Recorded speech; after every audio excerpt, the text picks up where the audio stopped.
በጣም የተደነቁ ዛሬ በጣም ይገርማል። ማሻአላህ ደስ ነገር ለዚህ ላይ ሰው ሌላ ከተማ የምታየው አንተ እንደዚህ ነው ወስድ ምናምን ሆነ አትሰማም። እንደዛ አይነት ቃል መጥፎ ቃል አትሰማም። ጥሩ የሆነ ትልቁን ማግኘት ትንሽ በቃ ተማምና ሰላም ነው የምትሄድበትና ክፉ ቃል የማትሰማበት አካባቢ ነው።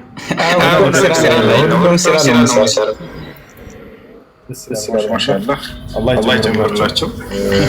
አላህ ተብቀር ተክበር ረመዳን አጥፋን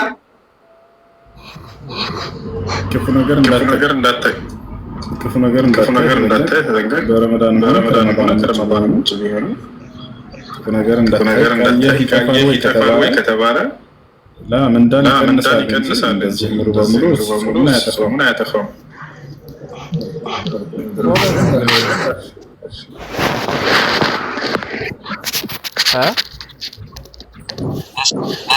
ኦኬ ቲክቶክ 30 ሰዓት ቢያልፍብኝ ወንጀሉ በኔ ነው ባንተ ነው።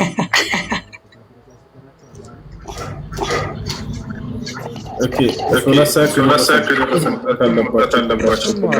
ሰው ልጅ ሲጠጣ አይጠፋም። አላህ ይጠብቅ። አድናቂ ነኝ ሁሌ ነው የሚከታተልሽ። አላህ ይጠብቅልን። ኦኬ ነው አብዛኛው የሚያመዝነው ሰላም አለይኩም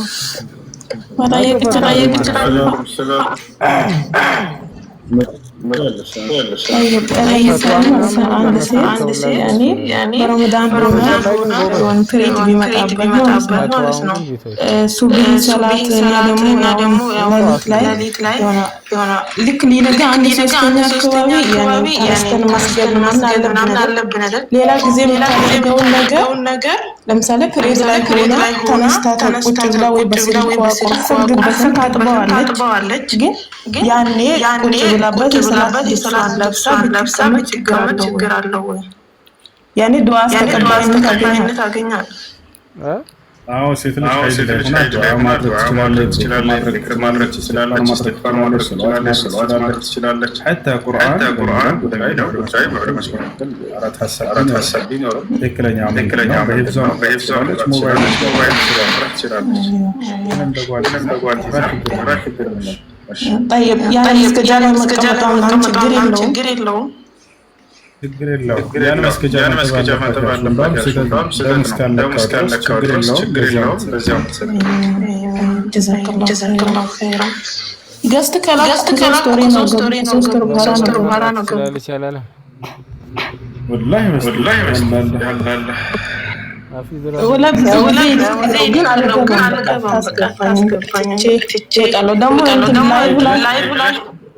ላይቭ ላይ አያሰማኝም ድምፅ ዝም ብሎ ያለ ጥቁም ነገር አድርጎ ነው የሚያሳየው። ኮመንት ብቻ ማለት ነው።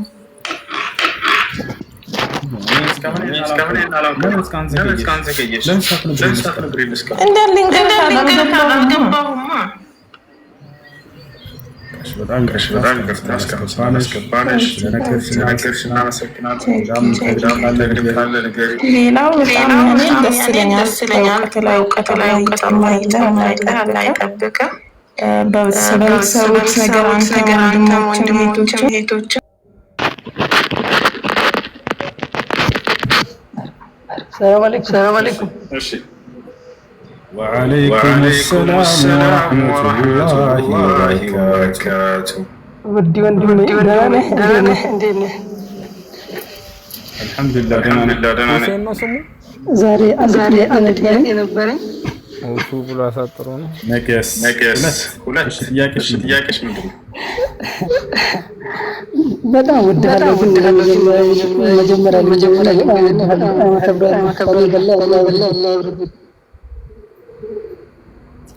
እሺ ጥያቄው ምንድነው? ጥያቄ እንዲህ ነው።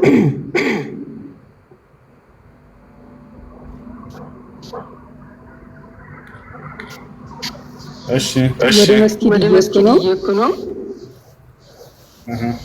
ወደ መስጊድ እየሄድኩ ሰላት ተጀመረና ሰላቱን ለመድረስ ብሮጥስ ምን ችግር አለ? ሰላቱን ምን ችግር አለ? لا نبياتنا صلى الله عليه وسلم إذا سمعتم النداء أو الأذان فاذهبوا إلى المسجد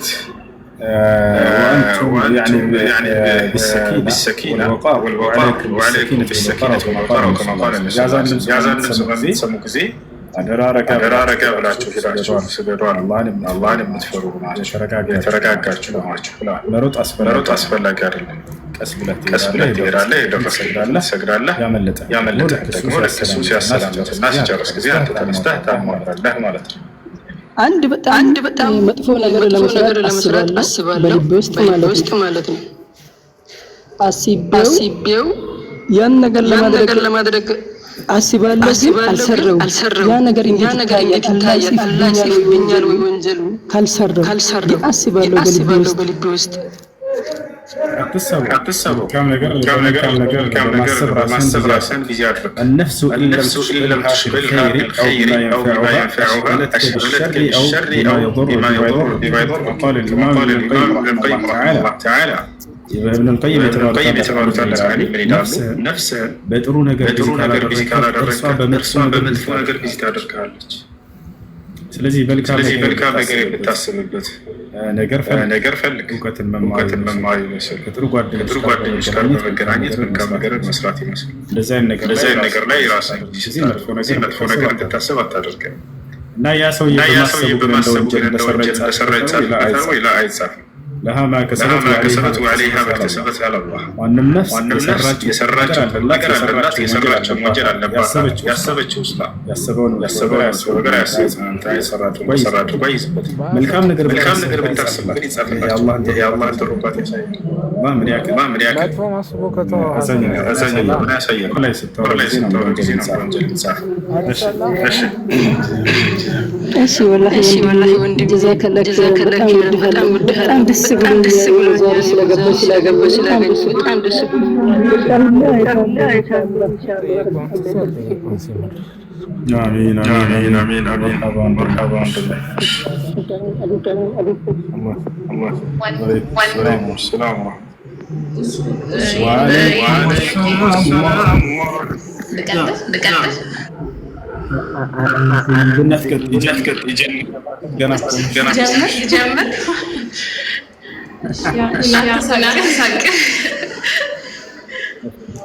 እሺ በቃ አንድ እህቴ ማለት ነው ሀይዳ መዳን ውስጥ እንደገባና አሁን ደግሞ ሁለት ጊዜ መጣባት። የመጀመሪያው በስነ ስርዓት ነበር የመጣላት። አሁን ግን ሁለት ጊዜ ነው ማለት ይመጣል ይሄዳል። ጾማን ያበላሻል ወይስ ያበላሻው? እሺ ሴቶች አንድ የሚገባው ነገር ከብልት የሚወጣ ደም የወር አበባ ብቻ የሚመስላቸው አሁን አዳምጡ። ከሴት ልጅ የሚወጡ ደሞች ለአራት ይከፈላሉ። አንደኛ ሐይድ፣ ሁለተኛ ደመል ኢስቲሃባ፣ ሶስተኛ ደመል ኒፋስ፣ አራተኛ ከዚህ ውጭ ምንም የደም አይነት ነው። አንድ ማብራሪያ ልስጣችሁ ሁላችሁ። የመጀመሪያ የደም አይነት የወር አበባ ደም ነው። አራተኛ ከዚህ ውጭ ይህ የደም አይነት ሶስት ምልክቶች አሉት። አንደኛ ያለ ደም ነው። ሁለተኛ ሽታን ነው። ሶስተኛ የህመም ስሜት አለው። በሚባሉበት የደም አይነት ይባላል የወር አበባ ደም ይባላል። ሁክሙ ይነጅሳል። በዚህ ደም ጊዜ ሶላት መስገድ አይቻልም። ጾም መጾም አይቻልም። ከባል ጋር ላይ መጫወት አይቻልም። ግንኙነት ነው የማይቻለው። ባል ሚስቱን ቢያቅፋ ሀይድ ጊዜ ችግር የለውም። ግንኙነት ግን እንዳያደርግ ነቢያችን ሰለላሁ ዐለይሂ ወሰለም ሚስቶቻችሁ የወር አበባ ደም ላይ ሲሆኑ ሁሉን ነገር ማላችሁ ግንኙነት ማግለል አይቻልም። እርሷ የተቀመጠችበት ቦታ ሁሉ የነካችው ሁሉ እርኩስ ነው አይባልም። አይባልም። ስህተት ነው። ነቢያችን ሰለላሁ ዐለይሂ ወሰለም ከዕለታት አንድ ቀን ሚስታቸው ቀቀበኝ አላት አና ለልሐይድ ያ ረሱላህ በወር አበባ ደም ላይ ነኝ አለች። ሐይበቱኪ ለይሰት ፊየዲኪ ያ የወር አበባ ደምሽ ያለው አይደለም ማለት ስለዚህ በእጅ ብትነኪው ቃል ችግር የለውም ቀቀበኝ እርሷ የነካቸው ይሄ ነው። ሁለተኛ የደም አይነት ደመል ኢስቲሃባ የሚባለው ከወር አበባ ደም በኋላ ተከትሎ የሚመጣ የደም አይነት ነው። ሴት ልጅ የወር አበባ ደም ጨርሻለሁ ብላ ምናልባትም ሻወር ከጨረሰች በኋላ የሚከሰትባት የደም አይነት የለም። ያ ደመል ኢስቲሃባ ስንት ምልክት አለ? ሶስት ምልክት አለ። አንደኛ እንደ ወር አበባ ደም ጥቁር ያለ ደም አይነት ፈዘዝ ደብዘዝ ያለ ደም አይነት ነው። ይታችኋል ወደ ቢጫነት ምናምን ይሄዳል። አንደኛ እሱ ነው። ሁለተኛ የህመም ስሜት የለውም እንደ ወር አበባ። ሶስተኛ እንደ ወር አበባ ደግሞ ሽታ ያናክል የለውም። እነዚህ ሶስት ምልክቶች የተስተዋሉበት የደም አይነት ከወር አበባ በኋላ ቢከሰት ደመል ኢስቲሃባ ይባላል። ሁክሙ እንደ ወር አበባ ደም አይደለም። ይታችኋል ሶላትን አይከለክልም፣ ጾምን አይከለክልም። ነገር ግን ለእያንዳንዱ ሶላት እስቲንጃና ውዱ ማድረግ አለበት። ብልት ላይ ደም ሙሉ በሙሉ እስኪነጻ ድረስ ማለት ነው። ይታችኋል ይሄ ነው በአብዛኞቻችሁ ጥያቄ። ከወር አበባ ከጨረስኩ በኋላ ይሄዳል። ሲከሰት ጊዜ እወቁት። ይሄ ሶላትን አይከለክልም። እያንዳንዱ ሶላት ግን እስቲንጃና ውዱ ማድረግ ግድ ይላል። ጾምንም አይከለክልም። ሶስተኛ ከሴት ልጅ የሚገኝ የደም አይነት ምን ይባላል? ደመን ኒፋስ ይባላል። የወሊድ ደም ማለት ነው። ይሄ ደግሞ ሴት ልጅ ከወለደች በኋላ ለተከታታይ ቀናቶች ያለምንም ማቋረጥ የሚፈስ የደም አይነት ነው። በኒፋስ ወሊድ ደም ይባላል ማለት በወሊድ ደም ጊዜ ጋር ግንኙነት ማድረግ አይቻልም። ራስ መስገድ አይቻልም። ጾም አይቻልም። ይህ ነው። እሺ ጊዜ ገደብ አለው ወይ? ጊዜ ገደቡ ምንድነው? ሴት ልጅ ከደሙ ከነጻችበት 40 ቀን በላይ ሰዎች የሚያስቡ ስራ ሀገራችን ላይ እናቶቻችን ከወለዱ በኋላ የስተት ነው እና 40 ቀን ሳይሆን 30 ቀን እንደሆነ ራስ ከጸዳቻል ደግሞ ካለቀ ሻወር መጀመር አለባት።